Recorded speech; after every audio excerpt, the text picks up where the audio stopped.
తాకట్టులో ఉన్న బంగారం అమ్మాలనుకునే వారి ఇన్ఫర్మేషన్ ఇస్తే దాని వాల్యుయేషన్ బట్టి మీకు కమిషన్ కూడా ఇస్తుంది గోల్డ్ హబ్.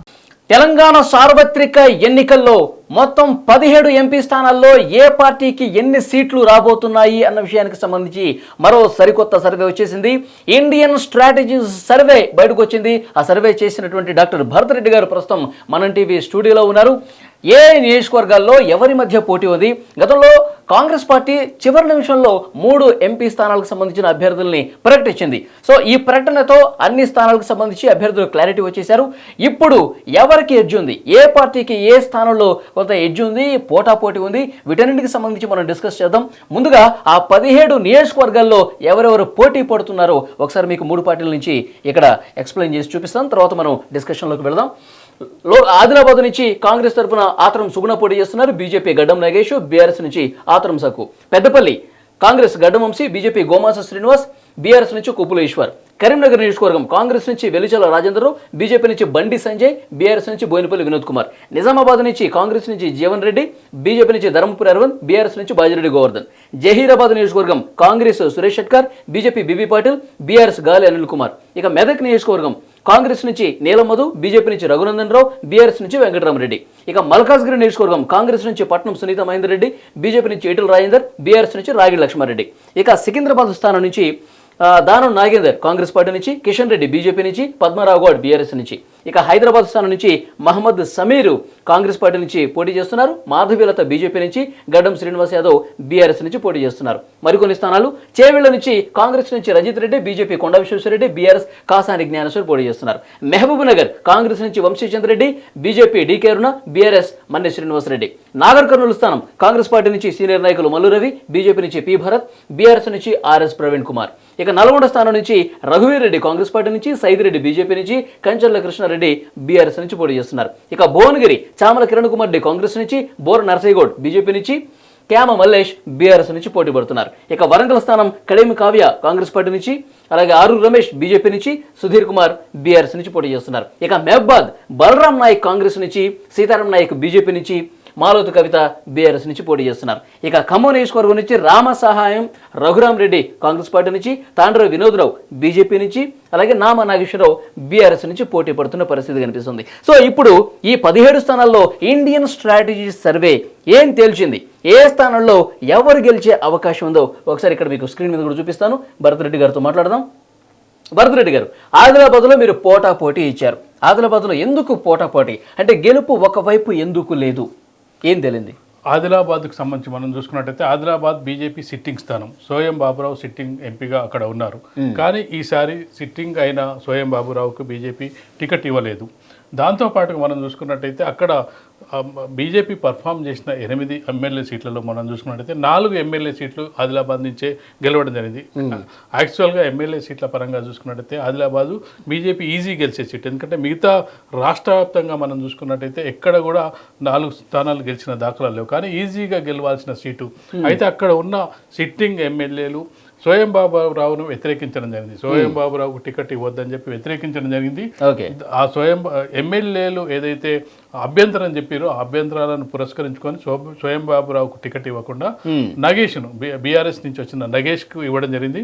నగేష్కు ఎంతవరకు సహకరిస్తున్నారు? సోయం బాబురావు ఒక దశలో పార్టీని మారాలని కూడా అనుకున్నాడు. సంపూర్ణంగా ఇప్పుడైతే అతను ప్రచారం చేయట్లేదు. సోయం బాబురావు గెలుపు కూడా ఆశ్చర్యకరంగా జరిగింది. మనం 2018 చూసుకున్నట్టయితే కాంగ్రెస్ పార్టీ నుంచి ఎమ్మెల్యేగా ఓడిపోయిన Soyam Baburao Congress party MP ticket ఆశించడం జరిగింది. ఎంపీ టికెట్ ఇవ్వకపోవడంతో బీజేపీలో చేరడం జరిగింది. బీజేపీ ఆదిలాబాద్ టికెట్ గెలవడం అనేది పెద్ద ఆశ్చర్యకరంగా చెప్పొచ్చు. ఎందుకంటే ఏదైతే రిజర్వ్ సీట్లలో బీజేపీ పర్ఫార్మెన్స్ చాలా తక్కువగా ఉన్న సందర్భాన్ని మనం చూడడం జరిగింది. అయినప్పటికీ ఆదిలాబాద్, ఉత్తర తెలంగాణకు సంబంధించి బీజేపీ గెలిచిన 3 సీట్లలో ఉత్తర తెలంగాణ నుంచే గెలవడం జరిగింది. గత లోక్సభ ఎన్నికల్లో ఆదిలాబాద్, కరీంనగర్ అలాగే నిజామాబాద్కి సంబంధించి చూసుకున్నట్టయితే ఈసారి బీజేపీ వాళ్ళు పక్కన పెట్టడం వల్ల నగేష్ అంటే చాలా చోట్ల మనం చూసుకుంటే కాంగ్రెస్ కానీ బీజేపీ కానీ బీఆర్ఎస్ నుంచి వచ్చిన నాయకులకే చాలా మందికి టికెట్లు ఇవ్వడం జరిగింది. కాంగ్రెస్ అలాగే ఇచ్చింది, 4-5 సీట్లు ఇవ్వడం జరిగింది. బీజేపీ కూడా అలాంటి దాదాపు బీఆర్ఎస్ ఎంపీలే గెలవబోతున్నారనే ఒక ఆశ్చర్యకరమైన పరిస్థితి మనకు కనిపిస్తుంది. సొంత పార్టీ వాళ్ళని వదిలేసి బీఆర్ఎస్ నుంచి వచ్చిన వాళ్ళకి ఎక్కువ మందికి టికెట్లు ఇవ్వడం జరిగింది. ఈ విధంగా చూసుకున్నట్టయితే కాంగ్రెస్ సిట్టింగ్ స్థానం మీరు పోటాపోటీ ఇచ్చారు. సిట్టింగ్ స్థానం పోటాపోటీ ఇవ్వడానికి కారణం సిట్టింగ్ స్థానంతో పాటు బీజేపీ వాళ్ళ 4 ఎమ్మెల్యే స్థానాలు కూడా ఉండడం జరిగింది. 4 ఎమ్మెల్యే స్థానాలు ఉన్నప్పటికీ అక్కడ స్వయం బాబారావు ఎఫెక్ట్ ఎంతవరకు ఉంటుంది అనేది ఒకటి. కాంగ్రెస్ హవా అక్కడ ఆదిలాబాద్ స్థానాన్ని చూసినట్టయితే గడ్డం మన వినోద్ కుమార్ ఉన్నాడు అక్కడ. కాంగ్రెస్ కూడా పర్ఫార్మెన్స్ చూసుకున్నట్టయితే కాంగ్రెస్ పర్ఫార్మెన్స్ కూడా బీజేపీతో ఈక్వల్ గా పర్ఫార్మ్ చేయడం జరిగింది. అసెంబ్లీ స్థానాల విషయానికి వచ్చినప్పుడు కాంగ్రెస్ గాలి అలాగే చూసుకున్నట్టే ట్రైబల్ ఏరియా దీనికి సంబంధించి గడ్డం నగేష్ అంత ఈజీగా గెలుస్తాడా అనే ఒక పరిస్థితి అయితే కనిపిస్తుంది. యాక్చువల్ గా స్వయం బాబురావుకి ఇచ్చుంటే ప్రజల్లో పలుకుబడి ఉండేది, కానీ ఎమ్మెల్యేలు వ్యతిరేకించడం వల్ల బీజేపీ అధిష్టానం ఆ నిర్ణయం తీసుకోవడంతో ఒక్కసారిగా అక్కడ పోటాపోటీ పరిస్థితి అయితే ఏర్పడింది. దాంతో పాటుగా దాన్ని ఒక కాంగ్రెస్ పార్టీ ఒక ప్రిస్టేజ్ గా తీసుకుంది. మనం చూసుకున్నట్టయితే సీతక్క ప్రిస్టేజ్ గా తీసుకొని అక్కడ ఇన్ఛార్జ్ గా ఉంది ట్రైబల్ ఏరియాకి సంబంధించి. తను ట్రైబల్ కాబట్టి ఆ ఏరియాకి సంబంధించి దాన్ని ప్రిస్టేజ్ గా తీసుకొని గెలుపు కోసం తీవ్రమైన ప్రయత్నాలు చేస్తున్న నేపథ్యంలో కాంగ్రెస్ బీజేపీల మధ్య ఎవరు గెలిచినా అంటే తక్కువ మార్జిన్ తో పోటాపోటీగా గెలిచే అవకాశం అయితే డెఫినెట్ గా ఒక టఫ్ ఫైట్ ఉందని పెద్దపల్లి నియోజకవర్గం సార్ గడ్డం వంశీ కాంగ్రెస్ పార్టీ గెలవబోతుందని చెప్పి ఇచ్చారు. సో పెద్దపల్లిలో గడ్డం వంశీ కాంగ్రెస్ నుంచి, గోమాస శ్రీనివాస్ బీజేపీ నుంచి, కొప్పుల ఈశ్వర్ బీఆర్ఎస్ నుంచి ఉన్నారు. గడ్డం వంశీకి మీరు తేల్చారు గెలుపు. కాంగ్రెస్ పార్టీ ఎస్సీ నియోజకవర్గాలకు సంబంధించి చాలా పర్ఫామ్ చేసే అవకాశాలు ఉన్నాయి. రిజర్వ్ నియోజకవర్గాల్లో అక్కడ మొత్తంగా చూసుకున్నట్టయితే గతంలో కూడా వివేక్ ఎంపీగా గెలవడం జరిగింది. అది ఒక వెంకటస్వామి ఫ్యామిలీకి, వెంకటస్వామి ఫ్యామిలీ అంటే పెద్దపల్లి వాళ్ళకు ఒక కంచుకోట్ల మారచ్చు. అయితే మధ్యలో బాల్కసుమన్ ఒకసారి గెలవడం జరిగింది ఎంపీగా. ఏది తెలంగాణ వచ్చిన సందర్భంలో అప్పటి వరకు ఉన్న వివేక్ అప్పటి వరకు తెలంగాణ కోసం పోరాటం చేయడం జరిగింది. కాంగ్రెస్ పార్టీని వ్యతిరేకించి కాంగ్రెస్ పార్టీలో ఉంటూ వ్యతిరేకించి బీఆర్ఎస్లో అప్పుడున్న టీఆర్ఎస్లో చేయడం జరిగింది. ఎప్పుడైతే కాంగ్రెస్ పార్టీ తెలంగాణ ఇవ్వడం జరిగింది ఆ వెంటనే తను పార్టీ మారడం జరిగింది. కానీ ఆ తెలంగాణ ఊపులో వివేక్ ఓడిపోవడం జరిగింది. ఆ యూనివర్సిటీ నుంచి వచ్చిన బాల్కసుమన్ గెలవడం జరిగింది ఆ ఊపులో. తర్వాత రెండోసారి బీఆర్ఎస్ లో ఉన్నప్పటికీ టికెట్ ఇవ్వలేదు. టికెట్ ఇవ్వక ఫ్యామిలీ ఎక్కువ పార్టీలు మారుతుంది, అదొక ఎఫెక్ట్ కనిపిస్తుంది. ఎందుకంటే నీకు ఎన్నికల ముందు మొదటిసారి ఏమో టికెట్ ఇచ్చినా ఓడిపోయారు టీఆర్ఎస్ నుంచి, రెండోసారి కేసీఆర్ టికెట్ ఇవ్వలేదు. టికెట్ ఇవ్వకపోవడంతో వెంటనే వచ్చి బీజేపీలో చేరడం జరిగింది. ఎన్నికలు అయిన తర్వాత ఎన్నికలకు ముందు చేరుంటే బీజేపీ టికెట్ ఇచ్చేది, కానీ అప్పుడు ఇవ్వలేదు. కానీ రూరల్లో మనం చూసుకున్నట్టయితే పెద్దపల్లి లాంటి ఏరియాలో బీజేపీ చాలా తక్కువ ఉన్న పరిస్థితి మనకు కనిపిస్తుంది. కాబట్టి బీజేపీ అక్కడ మనం చూసుకున్నట్టయితే బీజేపీ రెండో స్థానం కూడా వచ్చే పరిస్థితి లేదు. బీజేపీ అభ్యర్థిని కూడా మారుస్తారని ఒక టాక్ కూడా రావడం జరిగింది. కానీ అక్కడ కొప్పులీశ్వర్కు కొంత అక్కడ సింగరేణి బెల్ట్కి సంబంధించి కొప్పులీశ్వరు మాజీ మంత్రిగా పనిచేయడం జరిగింది. అక్కడ ఒకవేళ గడ్డం వంశీ గెలవబోతున్నప్పటికీ కాంగ్రెస్ కు పక్కా సీటు అని చెప్తున్న సందర్భంలో వాళ్ళంతా కూడా ప్రచారం. పెద్దపల్లి సెగ్మెంట్ లో ఇప్పుడు గడ్డం వివేక్ కావచ్చు, వినోద్ వీళ్ళిద్దరూ గెలిచిన నియోజకవర్గాలు ఈ సెగ్మెంట్ లో ఉంటున్నాయి కదా. ఈ సెగ్మెంట్ లో ఉండడంతో వాళ్ళకి ఏంటంటే ఇదొకటి కలిసి వచ్చే అంశం. కాంగ్రెస్ పార్టీ వేవ్ కలిసి వచ్చే అంశం నియోజకవర్గంలో మొదటి నుంచి ఉన్నది. కొప్పుల ఈశ్వర్ మంత్రిగా పనిచేసినప్పటికీ అతని మీద వ్యతిరేకత ఉంది. కొప్పుల ఈశ్వర్ అక్కడ రెండో స్థానంలో వచ్చే అవకాశం అయితే కనిపిస్తుంది. దానికి కారణం ఏంటంటే అక్కడ సింగరేణి కోల్డ్ బెల్ట్ అతను కూడా కొంత పేరు ఉండడంతో కాంగ్రెస్ పార్టీకి ఈజీ గెలిచే సీట్లలో ఒక పెద్దపల్లి కూడా ఒకటి మనం చెప్పొచ్చు. So Karimnagar sir sitting MP అయిన బండి సంజయ్ బీజేపీ నుంచి మళ్ళీ బండి సంజయ్ గారు గెలవబోతున్నట్టుగా తేల్చారు. ఏంటి కలిసి వచ్చే ఫ్యాక్టర్స్? బండి సంజయ్ కలిసి వచ్చే ఫ్యాక్టర్స్ ఏంటంటే బండి సంజయ్ మీద కొంత సానుభూతి ఉంది ప్రజల్లో. యాక్చువల్గా ఎమ్మెల్యేగా గెలిచి ఉంటే యాక్చువల్గా ఎమ్మెల్యే ఇక్కడ అసెంబ్లీలో కూర్చునేవాడు. కరీంనగర్ ఎమ్మెల్యేగా ఓడిపోవడం జరిగింది. పార్టీ అధ్యక్ష పదవి తీసేశారనే ఒక ఇదైతే అందరికి సానుభూతి అయితే అటు బీజేపీ శ్రేణుల్లో ఉంది. మిగతా పార్టీ వాళ్ళు కూడా ఫస్ట్ క్వశ్చన్ చేసి బండి సంజయ్ని ఎందుకు తొలగించారు, ఇప్పటి వరకు సమాధానం పెట్టాలని చెప్పి బీజేపీ నాయకులు బీజేపీ కార్యకర్తలు కూడా డిమాండ్ చేస్తున్నారు. ఆ విధంగా గతంలో కూడా మనం బండి సంజయ్ని పరిశీలించినట్టయితే బండి సంజయ్ ఎమ్మెల్యేగా ఓడిపోయి ఎంపీగా గెలవడం జరిగింది. కరీంనగర్ ఎంపీగా గెలవడానికి ముందు ఎమ్మెల్యేగా ఓడిపోవడం జరిగింది. 2018లో ఓడిపోవడం జరిగింది. ఇప్పుడు కూడా ఎమ్మెల్యేగా ఓడిపోవడం జరిగింది. ఆ ఫ్యాక్టర్తో పాటుగా చూసుకున్నట్టయితే అక్కడ కాంగ్రెస్ పార్టీ చాలా కన్ఫ్యూజ్ అయింది. చివరి క్షణం వరకు కూడా ఒక అభ్యర్థిని నిర్ణయించడంలో చాలా రాజేంద్రరావు అది బీసీకి ఇవ్వాలన్నా లేకపోతే ఓసీకి ఇవ్వాలన్నా ప్రవీణ్ రెడ్డికి మొదట్లో హామీ ఇవ్వడం జరిగింది. హుస్నాబాద్ టికెట్ ఆయన అసెంబ్లీ టికెట్ ఆశించడం జరిగింది. అంటే హైకమాండ్ అనుమతి లేకుండా ఆయన నామినేషన్ వేశారంట. హైకమాండ్ అనుమతి అంటే పొన్నం ప్రభాకర్ మంత్రి సపోర్ట్ మొదటి నుంచి కూడా ఈ రాజేందర్కి ఇవ్వాలని చెప్పి మొదటి నుంచి పట్టుపడడం జరిగింది. అయితే యాక్చువల్గా అక్కడ ఒప్పందం ఏంటంటే హుస్నాబాద్ టికెట్ను ప్రవీణ్ రెడ్డి ఆశించడం జరిగింది. హుస్నాబాద్ టికెట్ ఇచ్చిన సందర్భంలో పొన్నం ప్రభాకర్ కరీంనగర్ లోకల్ అయినప్పటికీ హుస్నాబాద్ టికెట్ ఆశించడం జరిగింది. హుస్నాబాద్ టికెట్ ఆశించిన సందర్భంలో ప్రవీణ్ రెడ్డికి ఒక మాట ఇవ్వడం జరిగింది. నువ్వు ఈ సీట్ త్యాగం చేసినట్టయితే నీకు ఇక్కడ కరీంనగర్ ఎంపీ సీటు కేటాయిస్తామని చెప్పి మొదట్లో పార్టీ చెప్పడం జరిగింది. కానీ చివరి నిమిషంలో పొన్నం ప్రభాకర్ ఆ ప్రవీణ్ రెడ్డికి సపోర్ట్ చేయకుండా రాజేంద్రరావుకి సపోర్ట్ చేయడం, ఆయనతో పాటుగా 3 ఎమ్మెల్యేలు కూడా వెళ్ళి ఆ కార్యక్రమంలో పాల్గొనడం, టికెట్ అనౌన్స్ చేయకముందే మొదటి నుంచి కూడా ఈ మన పొన్నం ప్రభాకర్ రాజేంద్రరావుకే సపోర్ట్ చేయడం జరిగింది. అయితే లేట్ అయింది. దాంతోపాటుగా కొంత బండి సంజయ్కి బీసీ ఫ్యాక్టర్ కానీ ఇప్పుడు మనం చూసుకుంటే వినోద్ రావు కూడా కొంత గట్టి క్యాండిడేట్గా చెప్పొచ్చు. వినోద్ కుమార్ కూడా గట్టి క్యాండిడేట్గా చెప్పొచ్చు.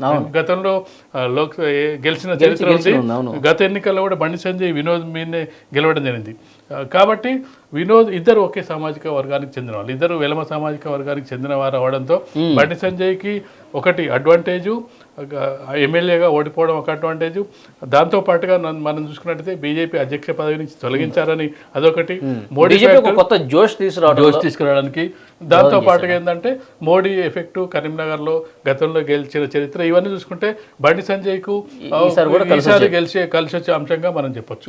నిజామాబాద్ కూడా మళ్ళీ సిట్టింగ్ ఎంపీ ధర్మపురి అరవింద్కే ఇచ్చారు, గెలుపు మళ్ళీ ఆయిందే అన్నారు. ఏంటి ఆయనకు అక్కడ కలిసి వచ్చింది? ధర్మపురి అరవింద్కు మొదటి నుంచి కూడా కవితను ఓడించిన చరిత్ర ఉంది. మామూలుగానే కేసీఆర్ సీఎంగా ఉండి 10 సంవత్సరాలు సీఎంగా ఉన్న సందర్భంగా అసలు కవిత అసలు ఈ వినోద్ అలాగే కరీంనగర్ వినోద్ కుమార్ అలాగే కవిత ఓడిపోతుందని ఎవరు ఊహించలేదు. ఎందుకంటే వాళ్ళు చాలా బలమైన అభ్యర్థులుగా అప్పట్లో కనిపించారు. కేసీఆర్ కూతురును ఓడించిన తోటి ఒక్కసారిగా అరవింద్ కూడా అంటే దేశ స్థాయిలో నేషనల్ స్థాయిలో ఒక హైలైట్ అవ్వడం కూడా జరిగింది. అప్పటి నుంచి ఆయన ఇచ్చిన వాగ్దానం ఏంటంటే పసుపు బోర్డు తీసుకొస్తానని చెప్పి చెప్పడం జరిగింది. అయితే అతని మీద చాలా పెద్ద విమర్శలు రావడం జరిగింది. కవిత కూడా చాలా సందర్భాల్లో అతను క్వశ్చన్ చేయడం జరిగింది. పసుపు బోర్డు తెస్తానని చెప్పి తేలేకపోయినావు, ఏదో వేరే కాస్మెటిక్స్ సంబంధించిన తీసుకురావడం జరిగిందని చెప్పి పెద్ద ఎత్తున విమర్శలు వచ్చిన నేపథ్యంలో తను లాస్ట్కి ఏం చేసిందంటే మొత్తానికి బీజేపీ అధిష్టానాన్ని ప్రభుత్వాన్ని కేంద్ర ప్రభుత్వాన్ని ఒప్పించి పసుపు బోర్డుకు సంబంధించిన ప్రకటనని ఇప్పించుకోగలిగాడు. ప్రధాని మోడీతో ఇప్పించుకోగలిగారు. అలాగే చూసుకున్నట్టయితే క్యాబినెట్లో కూడా దానికి సంబంధించిన అంశాన్ని లాస్ట్ క్యాబినెట్లో చివరి క్యాబినెట్లో పసుపు బోర్డు ఏర్పాటుకు సంబంధించిన ప్రతిపాదన కూడా రావడం. ఆ ప్లేస్ డిసైడ్ కానప్పటికీ క్యాబినెట్లో ఒకసారి దీనివల్ల సానుకూల వాతావరణం ఏర్పడింది. అరవింద్ కూడా సమస్య ఏంటంటే అరవింద్ కూడా అసెంబ్లీకి పోటీ చేసి ఓడిపోవడం జరిగింది. అసెంబ్లీకి పోటీ చేసి ఓడిపోయిన వాళ్ళకి ఒక సింపతి అనేది కనిపిస్తుంది. మనం ఎగ్జాంపుల్ చూసుకున్నట్లయితే మన గత ఎన్నికల్లో 2018లో ఓడిపోయిన రేవంత్ రెడ్డి అక్కడ కిషన్ రెడ్డి అంబర్పేటలో ఓడిపోయి సికింద్రాబాద్లో గెలవడం జరిగింది. అలాగే కోమటిరెడ్డి వెంకరెడ్డి నల్గొండలో ఓడిపోయి భువనగిరిలో గెలవడం జరిగింది. సోయం బాబురావు ఓడిపోయి మళ్ళీ ఎంపీగా గెలవడం జరిగింది. ఒక సానుకూల వాతావరణం గెలుపు. అయితే ఈ సెంటిమెంట్ తో జీవన్ రెడ్డి కూడా కలిసి వస్తుందని చెప్పి మన రేవంత్ రెడ్డి చెప్తున్నాడు. మొన్న ఎమ్మెల్యే ఎన్నికల్లో జీవన్ రెడ్డి ఓడిపోయాడు కాబట్టి ఈసారి ఓటమి కూడా గెలుపుకు నాందని చెప్తున్నాడు. కానీ ధర్మపురి అరవింద్ కూడా ఓడిపోయాడు. అంటే సెంటిమెంట్ ఇద్దరికి పనిచేసే అవకాశం ఉంటుంది. కాబట్టి దాంతో పాటుగా పసుపు బోర్డు దాంతో పాటుగా చూసుకుంటే మోడీ హవా అనేది కూడా అక్కడ కనిపించే అవకాశం అయితే బీజేపీకి కొంత ఎడ్జ్ ఉంది, డెఫినెట్ గా గెలిచే అవకాశం ఉంది అంటున్నారు. సో జహీరాబాద్ పోటాపోటీ ఇచ్చారు సార్. సురేష్ షెట్కర్ కాంగ్రెస్ నుంచి ఉన్నారు. సో బీబీ పాటిల్ బీజేపీ నుంచి, గాలి అనిల్ కుమార్ బీఆర్ఎస్ నుంచి ఉన్నారు. ఇక్కడ కూడా మనం చూసుకున్నట్టు సిట్టింగ్ ఎంపీ బీఆర్ఎస్ నుంచి వచ్చి బీజేపీలో చేరడం జరిగింది. దాదాపు మనం చూసుకుంటే బీఆర్ఎస్ నుంచి వచ్చిన వాళ్ళు అటు కాంగ్రెస్ వాళ్ళు ఇచ్చారు, లేదంటే బీజేపీ వాళ్ళు ఇచ్చిన సందర్భాన్ని చూడొచ్చు. బీబీపీ పాటిల్కి అక్కడ కొంత సామాజిక వర్గం అంటే సేమ్ ఒకటే సామాజిక వర్గం సురేష్ షెట్కర్ అలాగే బీబీ పాటిల్ అయినప్పటికీ అది కొంత మహారాష్ట్ర అలాగే ఒక బార్డర్ కనిపిస్తుంది, మహారాష్ట్ర కర్ణాటక బార్డరు, లింగాయతుల దీంతో బీబీ పాటిల్ను ఏరుకోరి తెచ్చుకోవడం జరిగింది. దానికోసం వాళ్ళు పార్టీలో చేరే వరకు కూడా వెయిట్ చేయడం జరిగింది. బీజేపీ వెయిట్ చేసి చేరిన వెంటనే కూడా టికెట్ ఇవ్వడం జరిగింది. అది దానివల్ల ఏంటంటే కొంతవరకు స్ట్రాంగ్ పోటీ ఇవ్వడానికి ఒక దీనికి వాళ్ళు వెయిట్ చేయడం జరిగింది. కాబట్టి బీబీ పాటిల్ కూడా గట్టిగా పోటీ పడే అవకాశం ఉంది. ఇక్కడ మరొక అంశం తీసుకున్నట్టయితే బీఆర్ఎస్ నుంచి రావడం జరిగింది. బీఆర్ఎస్ శ్రేణులు అతనికి కలిసి వచ్చే అవకాశం ఉంది. అండ్ బీఆర్ఎస్ అనేది మనం చాలా నియోజకవర్గాలు చూసుకుంటే బీఆర్ఎస్ నామమాత్ర పోటీ అనేది ఒక రాష్ట్ర వ్యాప్తంగా తెలంగాణ వ్యాప్తంగా మనం చర్చించుకుంటే కాంగ్రెస్ బీజేపీ మధ్యనే పోటీ ఉంది. అక్కడ ఉన్న బీఆర్ఎస్ జాతీయ ఎజెండాతో పాటు బీఆర్ఎస్ సీన్లో లేనప్పుడు బీఆర్ఎస్కు ఓటేసే వాళ్ళు ఎక్కడికి వెళ్తారు అనేది ప్రశ్న. అది వెళ్తే కాంగ్రెస్కి వెళ్ళాలి, లేదంటే బీజేపీకి వెళ్ళాలి. బీజేపీకి వెళ్ళడానికి కారణం ఏంటంటే ఆ బీబీ పాటిల్ గతంలో బీఆర్ఎస్తో సాన్నిహిత్యం ఉన్నాడు. బీఆర్ఎస్ కార్యకర్తలు బీఆర్ఎస్ నాయకులతో అక్కడ పార్టీని చూడకుండా కొన్ని సందర్భాల్లో నాయకుని చూసే అవకాశం ఉంటుంది. ఆ నాయకుడిని కూడా వాళ్ళు అంచనా వేసే అవకాశం ఉంటుంది. కాబట్టి అక్కడ పోటాపోటీ ఒకటి కాంగ్రెస్ కలిసి వచ్చే అంశం, ఇక్కడ రాష్ట్రంలో అధికారంలో ఉండడం, బీజేపీకి కలిసి వచ్చే అంశం, కేంద్రంలో ఇప్పుడు అధికారం ఉంది, మరొకసారి అధికారంలోకి వచ్చే అవకాశం ఉందని చెప్తున్న నేపథ్యంలో ఎడ్జ్ ఇవ్వాలనుకుంటే గనక పోటాపోటీ ఇచ్చారు మీరు, కొంత ఎక్కువ మొగ్గు కనిపిస్తే కనుక దేనికి ఉండదు సార్? ఎక్కువ మొగ్గు కనిపిస్తే బీజేపీకి ఉండే అవకాశం అయితే మనకు కనిపిస్తుంది. క్యాండిడేట్ పరంగా చూసినట్టయితే ఆ బార్డర్ మహారాష్ట్ర కర్ణాటక పరంగా చూసుకున్నట్టయితే కొంతవరకు, కాకపోతే కాంగ్రెస్ కూడా గెలిచే స్థానాల్లో అది కూడా ఒకటిగా మనం చెప్పొచ్చు. ఓకే, ఇంకొకటి సార్, మెదక్ తిరుముఖ పోటీ ఇచ్చారు, ఇది కూడా తేల్చలేదు మీరు. మెదక్ ముఖ్యంగా మాజీ ముఖ్యమంత్రి కేసీఆర్ సొంత జిల్లా అది. ఇక్కడ చూసుకున్నట్టయితే రాష్ట్ర వ్యాప్తంగా జరుగుతున్న చర్చ ఏంటంటే బీఆర్ఎస్కు ఒక్క సీటు కూడా రాదు, వస్తే మెదక్ వచ్చే అవకాశం ఉందని చెప్పి చాలా చర్చలు జరుగుతున్న నేపథ్యంలో మనకు కనిపిస్తున్న వాతావరణం కూడా పరిశీలించినట్టయితే అక్కడ గజ్వేల్ ఉన్నది కేసీఆర్ నియోజకవర్గం, అందులోనే సిద్దిపేట ఉన్నది. మనం గతంలో ఒకసారి పరిశీలించినట్టయితే రాజశేఖర్ రెడ్డి హయాంలో మనం ఒకసారి చూసుకున్నట్టయితే మెదక్ పార్లమెంటును చూసుకున్నట్టయితే 33 ఎంపీ సీట్లు గెలవడం జరిగింది. దాదాపుగా 42లో 33 గెలవడం జరిగింది. ఆ సందర్భంలో 2 సీట్లు మాత్రమే టీఆర్ఎస్ గెలవడం జరిగింది. ఒకటి మహబూబ్నగర్ నుంచి కేసీఆర్, రెండోది విజయశాంతి మెదక్ నుంచి గెలవడం జరిగింది. అప్పుడు అసెంబ్లీ లోక్సభ ఎన్నికలు ఒకేసారి జరగడం జరిగింది. ఆ సందర్భంగా మనం చూసుకుంటే మెదక్ సంబంధించి 7 నియోజకవర్గాలు ఉంటే 6 నియోజకవర్గాల్లో కాంగ్రెస్ గెలవడం జరిగింది. ఒకే ఒక నియోజకవర్గం హరీష్ రావు గెలవడం జరిగింది సిద్దిపేట నుంచి. కానీ ఎంపీకి వచ్చినప్పుడు విజయశాంతి గెలవడం జరిగింది. దానికి కారణం ఏంటంటే 1,00,000 ఓట్ల మెజార్టీ ఇక్కడ హరీష్ రావు తీసుకురావడం జరిగింది.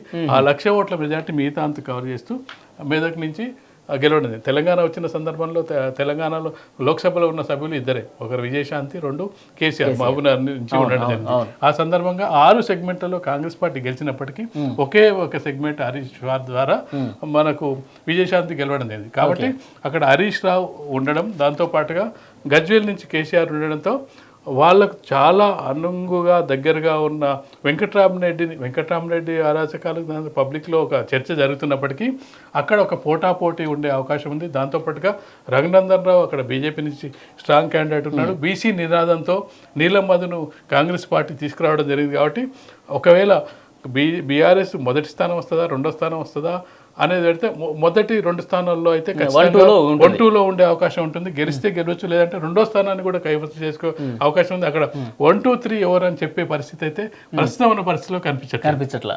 ఓకే, మల్కాజ్గిరి ఈటల రాజేందర్కి ఇచ్చారు సార్ బీజేపీ నుంచి. ఇక్కడ ఈటల రాజేందర్కి సంబంధించి మనం చూసుకున్నట్టయితే ఇటీవలే మల్లారెడ్డి వెళ్ళి స్వయంగా చెప్పడం జరిగింది. అసలు మల్కాజ్గిరి విచిత్రమైన పరిస్థితి ఏంటంటే మల్కాజ్గిరిలో 7 అసెంబ్లీ సెగ్మెంట్లు ఉంటే 7 అసెంబ్లీ సెగ్మెంట్లలో బీఆర్ఎస్ గెలవడం జరిగింది భారీ మెజార్టీతో. వివేక్ కుత్బుల్లాపూర్, అలాగే కూకట్పల్లి, అలాగే వేసుకున్నట్టయితే షేర్లింగంపల్లిలో భారీ మెజార్టీలతో బీఆర్ఎస్ గెలవడం జరిగింది.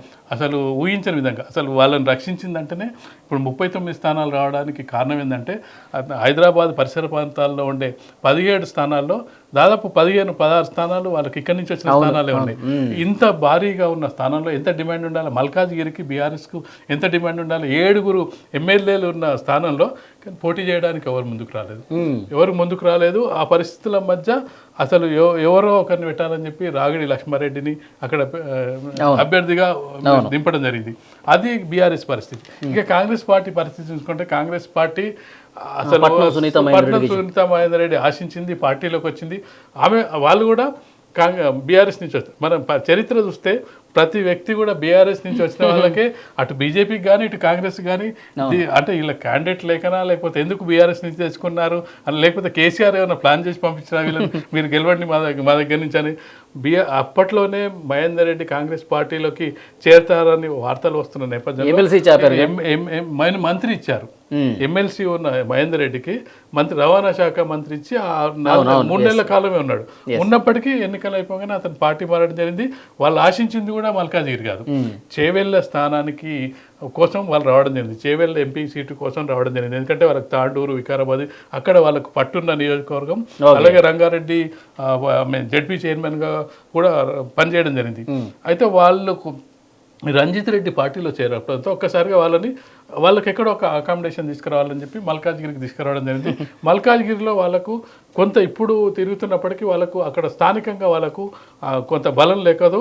దాంతోపాటు ఈ నియోజకవర్గంలో కాంగ్రెస్ దాదాపు ఎక్కువ స్థానాల్లో 2వ ప్లేస్ 3వ ప్లేస్లో భారీ మెజార్టీతో గెలవడం జరిగింది. ఎల్బీ నగర్ అలాగే మనం చూసుకున్నట్టయితే మహేశ్వరం ఇట్లాంటి స్థానాల్లో కాంగ్రెస్ పార్టీ 3వ ప్లేస్లో ఉండడం జరిగింది. 7 నియోజకవర్గాలకు సంబంధించి కాంగ్రెస్ పార్టీ కాంగ్రెస్ మీద గెలిచిన స్థానాల్లో అత్యధిక భారీ మెజార్టీతో బీఆర్ఎస్ గెలవడం జరిగింది. ఇలాంటి పరిస్థితుల్లో కాంగ్రెస్ పార్టీ అసలు హైదరాబాద్లోనే కాంగ్రెస్ పార్టీ పరిసర ప్రాంతాల్లో కొంత వీక్గా ఉంది, లీడర్షిప్ నాయకత్వం ఉంది. దాంతోపాటుగా బయట నుంచి రావడం లోకల్ శ్రేణులు ఎంతవరకు సపోర్ట్ చేస్తారు అనేది ప్రశ్న. ఇక ఈటెల రాజేందర్ ఎందుకు గెలుస్తారని మీరు అడగచ్చు. ఈటెల రాజేందర్ గెలవడానికి ప్రధానమైన కారణం ఏంటంటే అతనికి అసలు టికెట్ మొదట్లోనే అనౌన్స్ చేసినప్పటి నుంచి అతను ప్రచారం చేస్తున్నాడు. అది ఒకటి. 2 చోట్ల ఓడిపోయిన ఒక సెంటిమెంట్ ఉంది. రాష్ట్ర బీఆర్ఎస్ను కేసీఆర్ను మొదటిసారిగా వ్యతిరేకించిన నాయకుడిగా ఈటెల రాజేందర్కు ఒక చరిత్ర ఉంది. ఎందుకంటే మొదటిసారి బయటకు వచ్చిండు. ఎవరు కూడా అంతకుముందు ధైర్యం చేసి బయటకు వచ్చిన వాళ్ళు ఉన్నారు కానీ పోరాటం చేయలేదు. పోరాటం ఏ విధంగా చేశాడు? తనను ఓడించాలని పెద్ద ఎత్తున ప్రయత్నం చేసినప్పటికీ ఆ ప్రయత్నంలో విఫలం కాకుండా గెలవగలిగాడు. దాంతోపాటుగా తెలంగాణ ఉద్యమ నేపథ్యం ఉంది. నీకు మహేందర్ రెడ్డి కుటుంబానికి తెలంగాణ ఉద్యమ నేపథ్యం లేదు.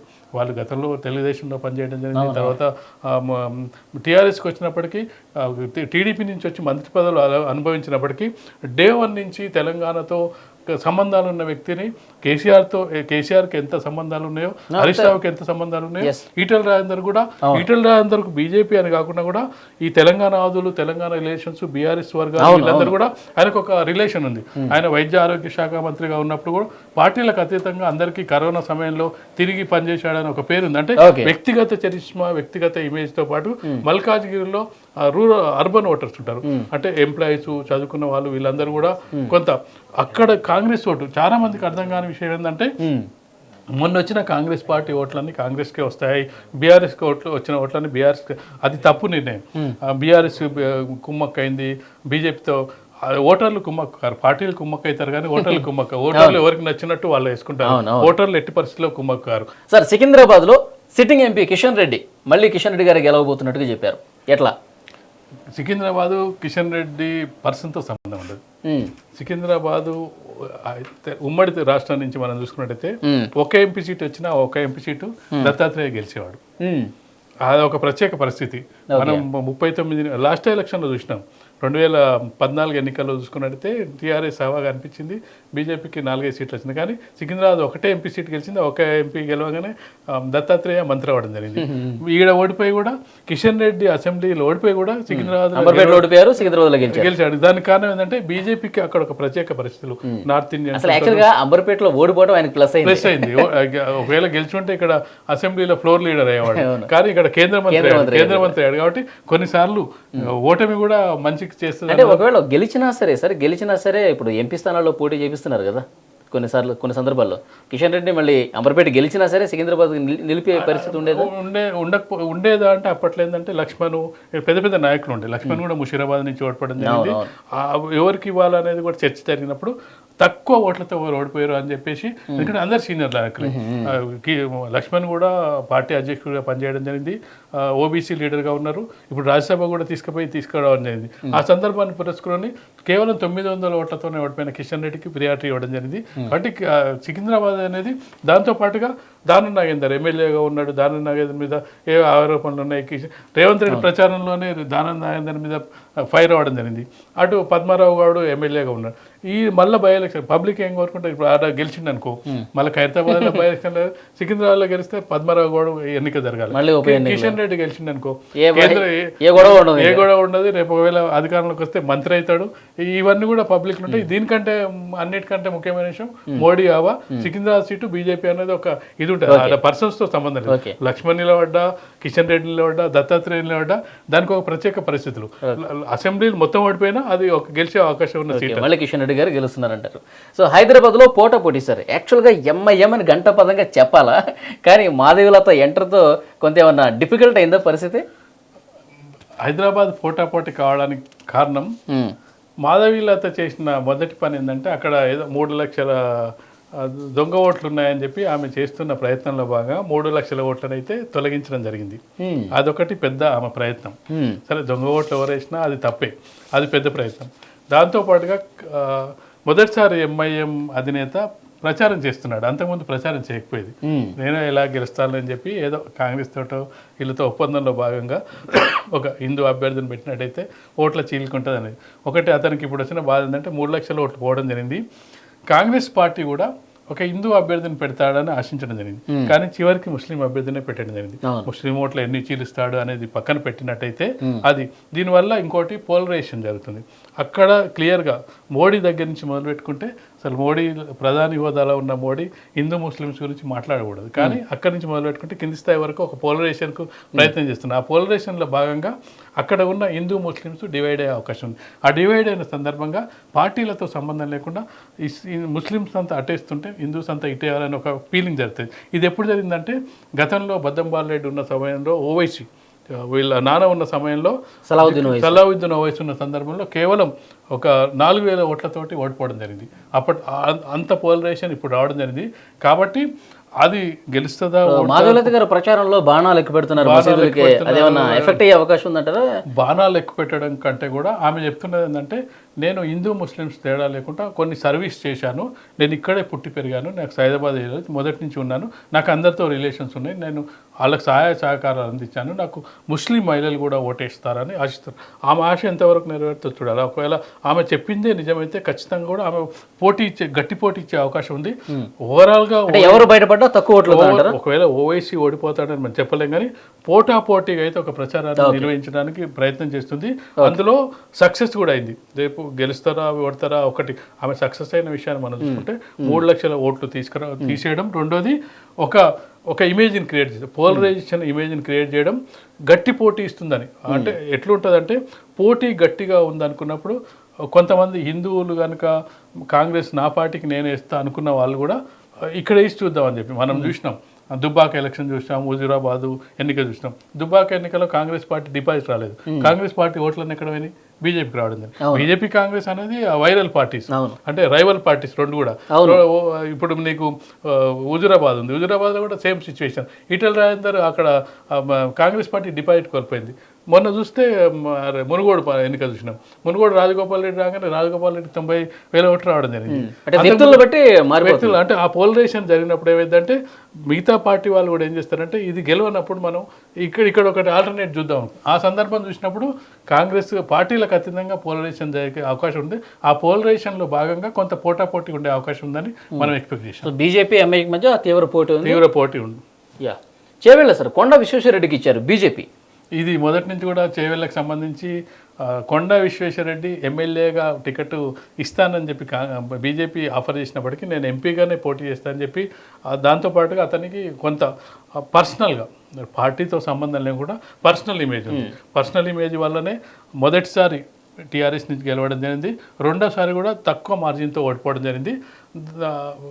వ్యక్తుల పరంగా చూసినప్పుడు రంజిత్ రెడ్డితో పోలిస్తే అతను సహాయం చేయడం కానీ అక్కడ లోకల్లో పబ్లిక్లో కానీ వాళ్ళ తాతకు సంబంధించి ఆ కేవీ రంగారెడ్డి ఇన్ఫ్లుయెన్సు, ఆ కొండా ఫ్యామిలీకి ఉండే ఇన్ఫ్లుయెన్స్, ఈయనకు సొంతంగా ఇన్ఫ్లుయెన్సు, దీనివల్ల ఏంటంటే అతనికి ఆ టికెట్ కూడా ముందే ఫస్ట్ ఫేజ్లో అనౌన్స్ చేయడం, మొదటి నుంచి కూడా ప్రచారం చేసుకోవడంతో కొండ రేవంత్ రెడ్డి స్వయంగా చెప్పడం జరిగింది. కొండ విశ్వరెడ్డి మంచివాడే కానీ బీజేపీలో ఉన్నాడని అంటే పార్టీ మంచిది కాదని చెప్పడం అంటే ఇవన్నీ ఏమవుతుందంటే ఒక కొంత సానుకూలంగా రంజిత్ రెడ్డికి ఉండే నెగిటివ్స్ కానీ అతని మీద ఆరోపణలు ఇవన్నీ చూసుకున్నట్టు కొండ విశ్వేశ్వరరెడ్డి కాంగ్రెస్ రమ్మని కూడా ఆఫర్ చేసిన సందర్భాన్ని కూడా ఆయన ఏంటంటే నేను మాటికి పార్టీలు మారడం అది, ఎందుకంటే ఆల్రెడీ నీకు కాంగ్రెస్ నుంచే బయటకు వచ్చాడు, బీఆర్ఎస్ నుంచి కాంగ్రెస్ వచ్చాడు, కాంగ్రెస్ నుంచి మళ్ళీ అంటే కొంత నిబద్ధత నిజాయితీ ఉన్నారంటే ప్రతిసారి పార్టీలు మారడానికి కొంత ఇబ్బంది పడుతుంటారు. అలాంటి సందర్భంలో కంటిన్యూ అవుతుంది కదా అనే ఉద్దేశంతో అతనికి పబ్లిక్ లో సానుకూలంగా ఉంది. పర్సనల్ గా బీజేపీ కంటే కూడా అతని పట్ల సానుకూలంగా కాసాని జ్ఞానేశ్వరం దించింది. అక్కడ కాసాని జ్ఞానేశ్వరం దించినప్పటికీ అతను 3వ స్థానమే ఉండే అవకాశం ఉంటుంది. రంజిత్ రెడ్డికి విషయంలో రేవంత్ రెడ్డి కూడా చాలా పెద్ద ఎత్తున ప్రచారం చేస్తున్న సందర్భంగా ఖచ్చితంగా కాంగ్రెస్ పార్టీ పోటీ ఇచ్చే అవకాశం ఉంది. పోటీ ఇచ్చినప్పటికీ కొండా విశ్వేశ్వరరెడ్డి అయితే బయటపడే అవకాశం ఉంది. సో మహబూబ్ నగర్ సార్ వంశీచంద్ర రెడ్డికి ఇచ్చారు. కాంగ్రెస్ మొదటగా ప్రకటించిన స్థానం మహబూబ్ నగర్. ఎట్లా ఉండబోతుంది అక్కడ? వంశీచంద్ర రెడ్డిని గెలిపించుకోవడం అనేది రేవంత్ రెడ్డి బాధ్యతగా తీసుకున్నాడు. అందుకోసం ఆయన చేసిన పని ఏంటంటే అక్కడ బీజేపీలో తీవ్ర పోటీ జరిగింది. డీకే అన్నకి ఇవ్వాలన్నా జితేందర్ రెడ్డికి ఇవ్వాలన్నా అని చెప్పి చివరి వరకు మొదటి లిస్టులో వాళ్ళకి అనౌన్స్ చేయలేదు. మొదటి లిస్టులో చేయాల్సిన ఇద్దరు సీనియర్ నాయకులు, కీలక నాయకులు, కేంద్రం పెద్దలతో సత్సంబంధాలు ఉన్న నాయకులు. డీకే అన్న కంటే కూడా జితేందర్ రెడ్డికి ఎక్కువ పరిచయాలు ఉన్నాయి ఢిల్లీ లెవెల్లో.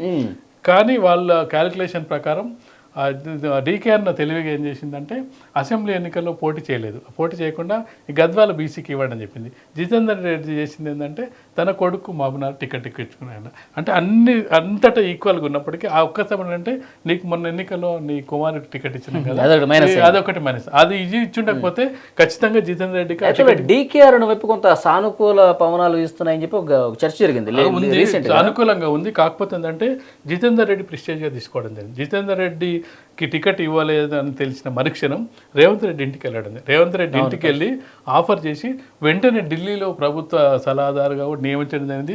స్పోర్ట్స్ అథారిటీ చైర్మన్ కూడా నియమించడం జరిగింది.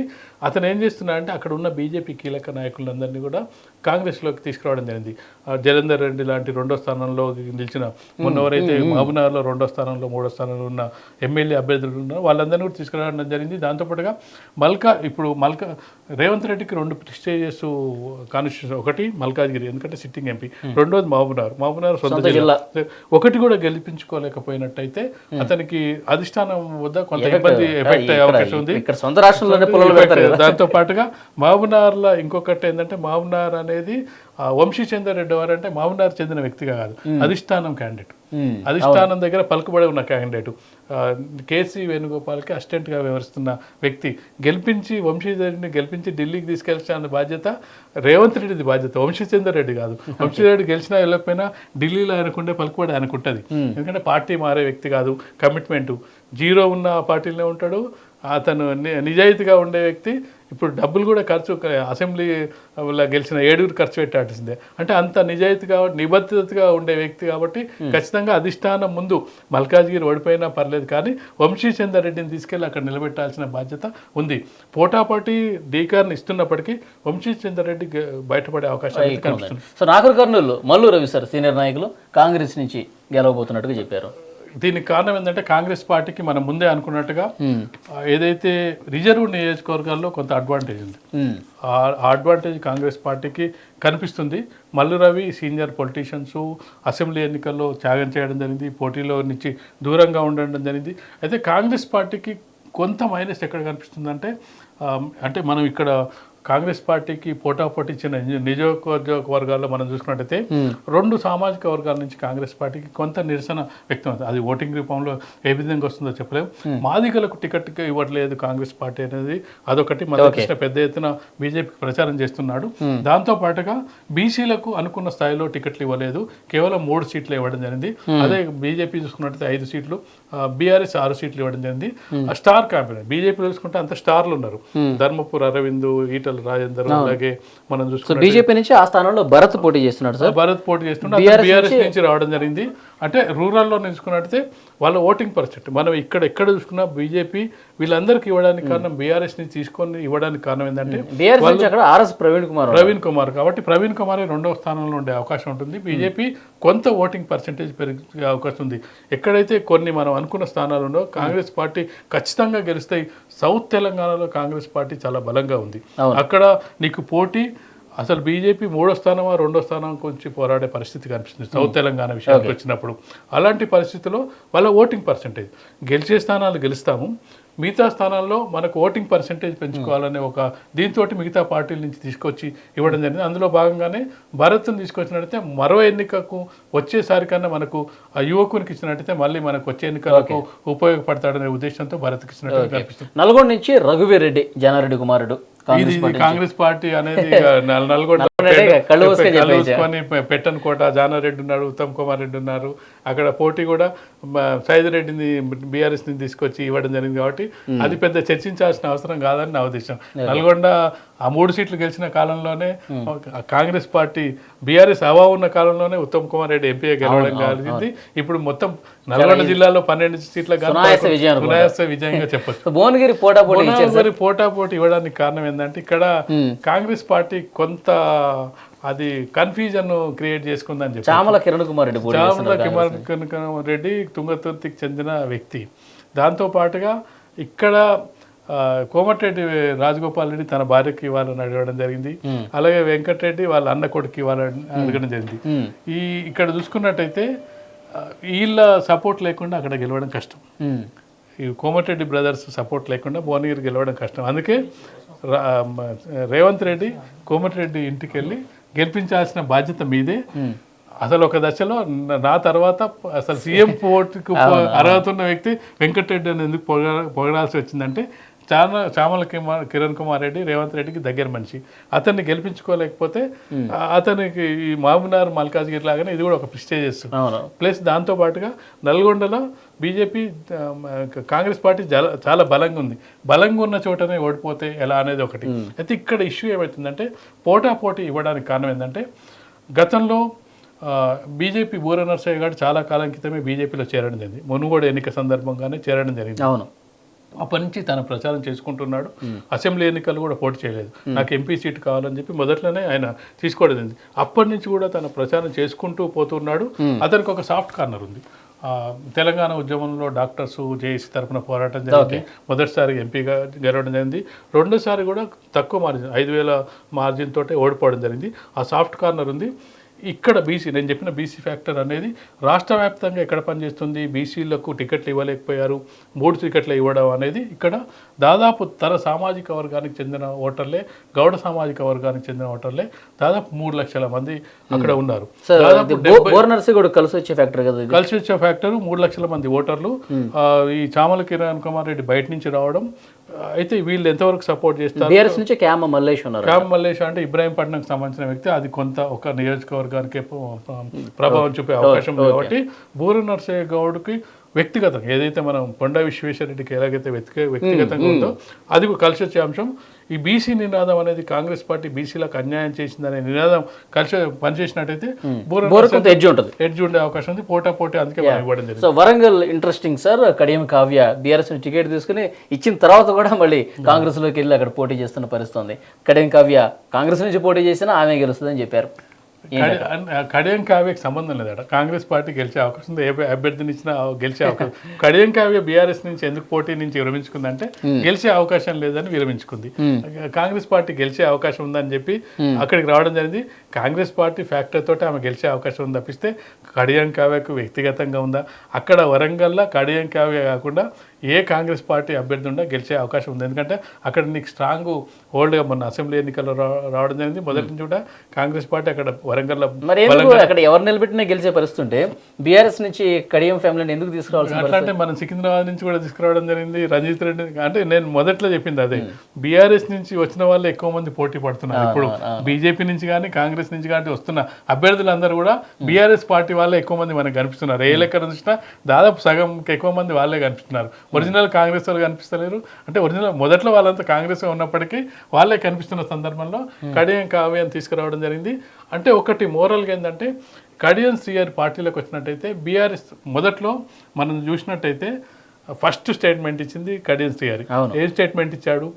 6 నెలల్లో పడిపోతుంది, అసలు మీకు వచ్చిన సీట్లు 64, అపోజిషన్ సీట్లు కలిపితే 55, బీజేపీని కూడా ఆయన లెక్కేసుకోండు. బీజేపీ 8, ఎంఐఎం బీజేపీ కలుస్తుందా? ఎంఐఎం బీజేపీ బీఆర్ఎస్ కలిస్తే 50 సీట్లు ఉన్నాయి, మీకు మాకు పెద్ద తేడా లేదని మీ ప్రభుత్వం 6 నెలల్లోపే పడిపోతుందని చెప్పిన మొదటి వ్యక్తి ఆయన. బీజేపీ వాళ్ళు మిగతా వాళ్ళు హరీష్ రావు చెప్పిన దానికంటే ముందే ఫస్ట్ చెప్పిందే కడియం శ్రీహరి. అలాంటి కడియం శ్రీహరిని తీసేసుకుంటే పోద్ది కదా అని చెప్పి ఏదైతే కేసీఆర్ ప్లాన్ చేసినా ఆ ప్లాన్ని వీళ్ళు రివర్స్ చేసి కడియం శ్రీహరిని తెచ్చుకోవడం జరిగింది. మహబూబ్ సార్, బలరాం నాయక్ కాంగ్రెస్ అభ్యర్థి గెలవబోతున్నారు. ఇది కూడా అంటే మనం ముందే అనుకున్నట్టుగా కాంగ్రెస్ పార్టీ గెలిచే వాటిలో రిజర్వ్ సీట్లు ఏదైతే రిజర్వ్ మనకు 5 సీట్లు ఉన్నాయి, 4 సీట్లలో ఏకపక్షంగా గెలిచే అవకాశం ఉంది. ఒక పెద్దపల్లి మన ఏదైతే ఆదిలాబాద్ తప్పిస్తే మిగతా అన్ని కూడా రిజర్వ్ సీట్లను కూడా కాంగ్రెస్ పార్టీ గెలిచే అవకాశం ఉంది. గతంలో కూడా బలరాం నాయక్ ఎంపీగా పనిచేయడం జరిగింది. తెలంగాణ వచ్చిన సందర్భంలో కూడా బలరాం నాయక్ ఎంపీగా ఉండడం జరిగింది. నల్గొండ ఎంతనో ఖమ్మం కాబట్టి ఖమ్మం సీట్ కొరకు పెద్ద హీటు ఏంటంటే ఖచ్చితంగా గెలుస్తారన్న సీట్ కాబట్టి ఎక్కువ పోటీ కూడా జరిగింది. అసలు ఆ పోటీ మామూలు తీవ్ర స్థాయిలో ఒక డిప్యూటీ సీఎం అడిగాడు, ఒక మంత్రి అడిగాడు, ఇంకో మంత్రి అడిగాడు, అంత బలమైన నాయకులు అడిగారు. కాకపోతే ఏదో కాంప్రమైజింగ్ గా వెంకటేష్ వియంకుడు అంటున్నారు. ఈయన వియంకుడు గతంలో వీళ్ళ నాన్న కూడా కాంగ్రెస్ పార్టీకి ఎమ్మెల్యేగా పనిచేయడం జరిగింది. ఇప్పుడు ఈయన శ్రీనివాస్ రెడ్డి కూడా వియంకుడుగా ఉన్నాడు కాబట్టి అన్ని ఫ్యాక్టర్స్ లో ఏదో కాంప్రమైజింగ్ క్యాండిడేట్ గా పెట్టడం జరిగింది.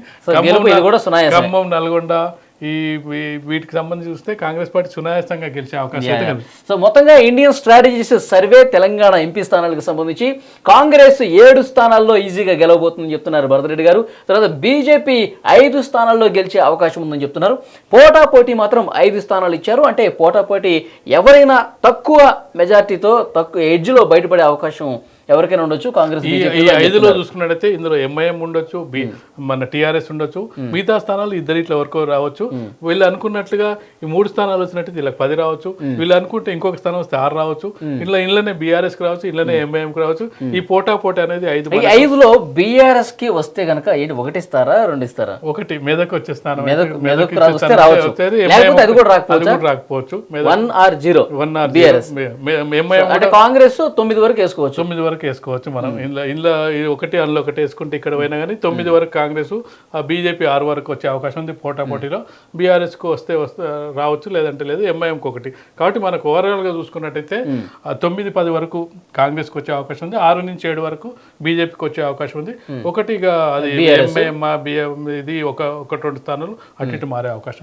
7కి తగ్గకుండా అయితే కాంగ్రెస్ పార్టీ 7-8 ఖచ్చితంగా వస్తాయి. ఇందులోంచి కూడా 1-2 వచ్చే అవకాశం ఉంటుంది. కాబట్టి ఖచ్చితంగా 8-9 కాంగ్రెస్ కు వచ్చే అవకాశం ఉంటుంది. 6 నుంచి 6 వరకు అయితే బీజేపీకి వచ్చే అవకాశం అయితే మనకు కనిపిస్తుంది. చూద్దాం సార్, మళ్ళీ ఒకసారి మనం డిస్కస్ చేద్దాం. Thank you very much Bharath Reddy గారు.